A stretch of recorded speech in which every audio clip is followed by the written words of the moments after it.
Alright, the story we're going to read today is called The True Story of Three Little Pigs by A. Wolf. Alright? Everybody knows the story of the three little pigs, or at least they think they do, but I'll let you in on a little secret. Nobody knows the real story because they never heard my side of the story. I'm the wolf, Alexander T. Wolf.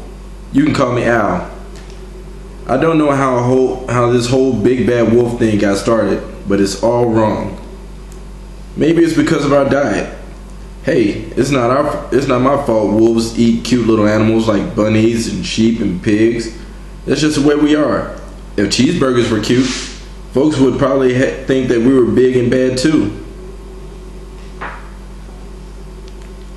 But I was saying, the whole big bad wolf thing is all wrong. The real story is about a sneeze and a cup of sugar. This is a real story. Way back in once upon a time, I was making a birthday cake for my dear old granny. I had a terrible sneeze and cold, and I ran out of sugar. So I walked down the street to ask my neighbor for a cup of sugar. Now this neighbor was a pig, and he wasn't too bright either. He built his whole house out of straw. Can you believe it? I mean, who in their right mind would build a house out of straw? So of course, the minute I knocked on the door, it fell right in. I didn't want to just walk in, so I said, little pig, are you in?" No answer. I was just about to go home without the cup of sugar for my dear old granny's birthday cake. That's when my nose started to itch. I felt a sneeze coming on. Well, I huffed and I snuffed and sneezed a great sneeze. And you know what? The whole darn straw house fell down, and right in the middle of a big pile of straw was the first little pig, dead as a doornail. He had been home the whole time. It seemed like a shame to leave a perfectly good ham dinner lying there in the straw, so I ate it up. Think of it as like a big cheeseburger laying there.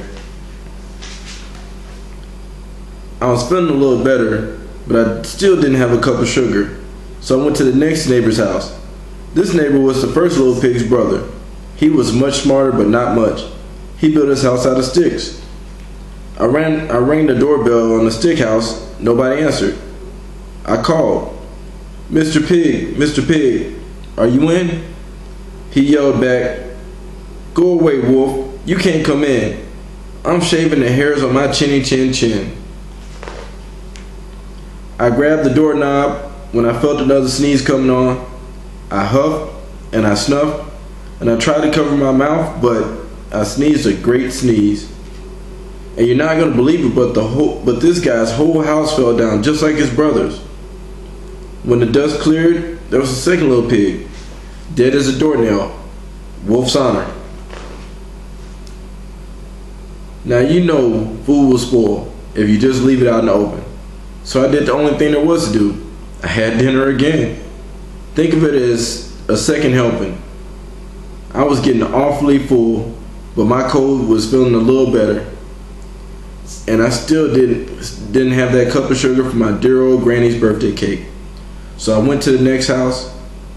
This guy was the first and second little pig's brother. He must have been the brains of the family. He built his house out of bricks. I knocked on the brick house. No answer. I called, Mr. Pig, are you in?" And do you know what that rude little porker answered? "Get out of here, wolf. Don't bother me again." Talk about impolite.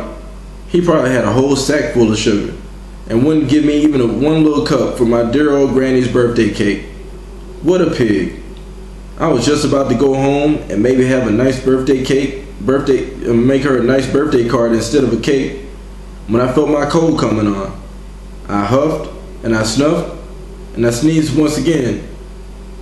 Then the third little pig yelled, "And your old granny can sit on a pin." Now, I'm usually a pretty calm fellow, but when somebody talks about my granny like that, I go a little crazy. When the cops drove up, of course I was trying to break down the pig's door, and the whole time I was huffing and puffing and sneezing and making a real scene. And the rest, as they say, is history. The news reporters found out about the 2 pigs I had for dinner. They figured a sick guy going to borrow a cup of sugar didn't sound very exciting. So they jazzed up the whole story with all that huff and puff and blow their house down. And they made me the big bad wolf. That's it. The real story, I was framed. But maybe you can loan me a cup of sugar. Alright, that's the book.